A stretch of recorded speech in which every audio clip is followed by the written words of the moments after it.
नमस्कार साथियों, मैं डॉक्टर हृदय चौधरी और आप सभी का स्वागत है मेरे YouTube मंच पर। आज बात करेंगे संविदा कर्मचारी। संविदा कर्मचारी कौन होते हैं और संविदा में कौन कौन सी नौकरी आती हैं। और ये वीडियो बनाने का मेरा मंतव्य सिर्फ इतना है कि अभी कुछ दिनों पहले मैंने जब संविदा कर्मचारियों की वेतन में बढ़ोतरी से संबंधित वीडियो बनाई थी, उस समय मैंने कुछ कमेंट पढ़े थे और उस कमेंट में ये जानकारी लेने की कोशिश की जा रही थी कि क्या हम भी संविदा कर्मचारी में आते हैं। तो मुझे लगा कि इस विषय पर वीडियो बनानी चाहिए। बहुत से लोग नहीं जानते कि क्या हम संविदा कर्मचारी में आते हैं या नहीं आते हैं।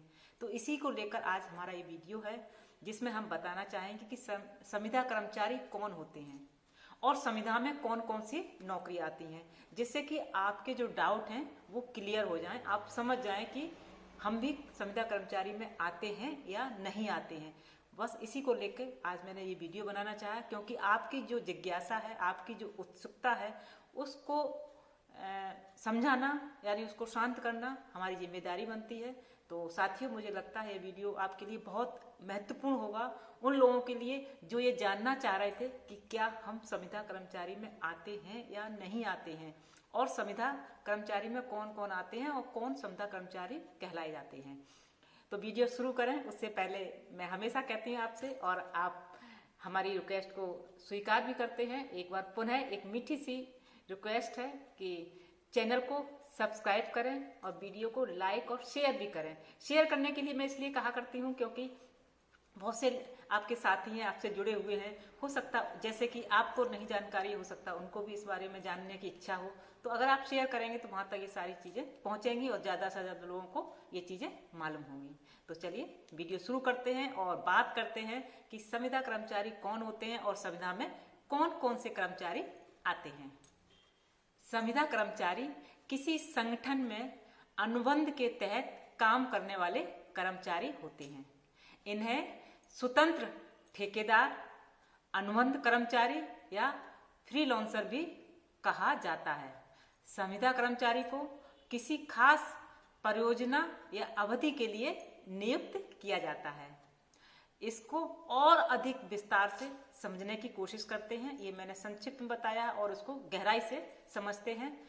तो यह एक प्रकार की कॉन्ट्रैक्ट जॉब होती है, यानी कि अस्थाई जॉब, जिसे अगर हम हिंदी में उच्चारण करें तो अस्थाई नौकरी भी कहा जाता है। अर्थात ऐसे क्षेत्र जहां पर प्राइवेट कंपनी द्वारा कुछ समय के लिए लोगों को भर्ती किया जाता है, फिर प्राइवेट कंपनी द्वारा उनसे काम लिया जाता है। इसके बदले में उन्हें कॉन्ट्रैक्ट बेस पर सैलरी दी जाती है और यह नौकरी किसी भी क्षेत्र के तहत हो सकती है, जैसे कि सरकारी क्षेत्र या फिर निजी क्षेत्र में बहुत से ऐसे विभाग होते हैं जहां पर संविदा नौकरी अर्थात कॉन्ट्रैक्ट जॉब पर भर्ती की जाती है। अब बात करते हैं, दूसरा प्रश्न आता है कि संविदा में कौन कौन सी नौकरी आती है। आज को आपको गहराई से समझाते हैं। सरकारी परियोजना या योजना, संविदा में कौन कौन सी नौकरी आती है इसको सुनिएगा। सरकारी परियोजना या योजना, सरकार के द्वारा चलाई जा रही ऐसी परियोजना या कहें योजनाएं जिनको लोगों तक सही रूप से पहुंचाना, और उन योजनाओं या फिर परियोजनाओं जैसे समाज कल्याण योजनाएं, शिक्षा प्रोजेक्ट तथा विकास से संबंधित कार्यक्रम के बारे में बताना या समझाना, तथा उन सभी को योजना से जोड़ने के लिए कॉन्ट्रैक्ट एम्प्लॉयज की आवश्यकता होती है, जिसे संविदा नौकरी के तौर पर देखा जाता है। इन क्षेत्रों में सरकार कुछ समय के लिए लोगों की भर्ती करती है तथा उनके कामों के आधार पर उनके कार्यकाल को एक निश्चित समय के बाद विस्तार भी करती है।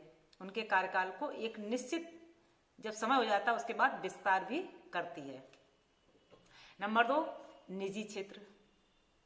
निजी क्षेत्र एक ऐसा नौकरियों का भंडार है जहां पर संविदा नौकरियों के लिए बहुत सारे जगह होती हैं, बहुत जगह होती हैं जहां पर आप नौकरी करते हैं, नौकरी लेने मांगने भी जाते हैं।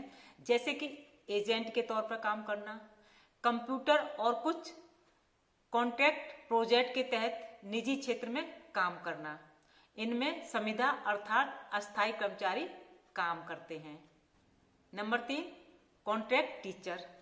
संविदा नौकरी के तौर पर टीचर को भी देखा जाता है। ऐसे शिक्षक जो किसी के क्षेत्र में काम करने के साथ साथ अस्थायी तौर पर कुछ समय के लिए बच्चों को पढ़ाने का काम करते हैं, उन्हें भी संविदा नौकरी अर्थात अस्थायी नौकरी के तौर पर देखा जाता है।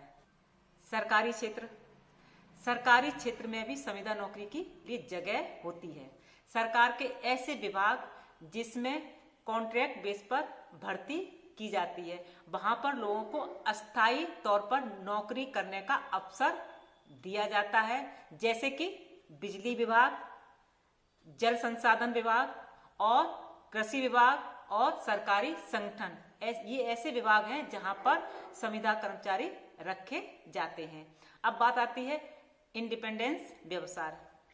इंडिपेंडेंस व्यवसाय, संविदा नौकरी के तौर पर इंडिपेंडेंस व्यवसाय को भी रखा गया है।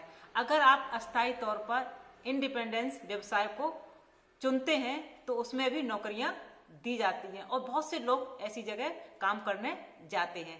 जैसे कि लेखक, फोटोग्राफी, किसी दुकान पर काम करना या डिजाइनिंग से संबंधित व्यवसाय करना, तो इस तरह के लोग भी संविदा कर्मचारी के अंतर्गत आते हैं।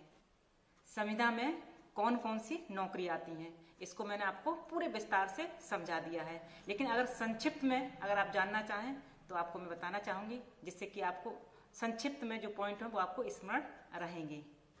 संक्षिप्त में अगर हम कहें तो संविदा में निम्न नौकरियां आती हैं। नंबर 1, सरकारी परियोजना या योजनाएं।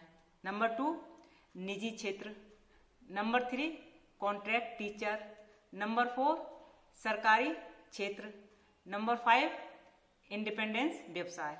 और इन सबको लेकर मैंने विस्तार से आपको समझा दिया है, एक एक पॉइंट को क्लियर। अब ये मैंने आपको संक्षिप्त में बताया जिसको आपको याद रहे कि ये नौकरियां संविदा में आती हैं।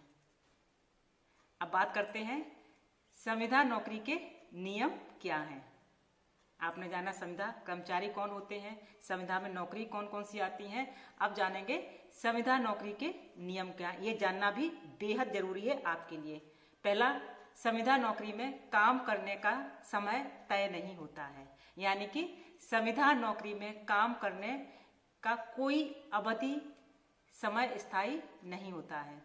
नंबर 2, संविदा नौकरी के दौरान कुछ शर्तें और नियम होते हैं जिसके आधार पर ही कंपनी द्वारा संविदा नौकरी में कर्मचारी की भर्ती की जाती है। जैसे कि काम करने का समय, काम करने का स्थान और सैलरी इत्यादि, ये सारी चीजें आती हैं।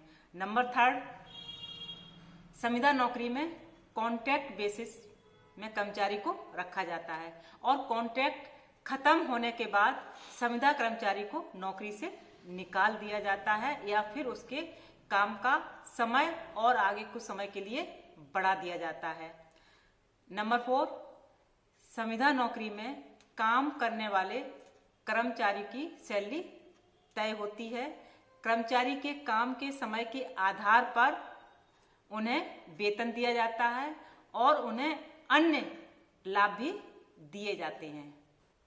तो इस तरह से आपको आज मैंने विस्तार से समझा दिया है कि संविदा कर्मचारी कौन होते हैं, संविदा में कौन कौन सी नौकरियां आती हैं, विस्तार से भी समझा दिया और बाद में कुछ पॉइंट आपको मोटे मोटे नोट करा दिए जिससे कि आपको स्मरण रहे कि क्या हम संविदा कर्मचारी में आते हैं और संविदा की नियम और शर्तें क्या होते हैं, वो भी मैंने आपको विस्तार से समझा दिया है। अब मुझे लगता है कि आपका कोई भी प्रश्न नहीं बचा होगा। अगर फिर भी कोई जानने की इच्छा है किसी अन्य कोई बारे में तो आप मुझे कमेंट कीजिएगा, मैं आपको पूरी जानकारी देने की कोशिश करूंगी। जो भी आपके मन में प्रश्न चल रहा है उस प्रश्न को सॉल्व करने की कोशिश करूंगी।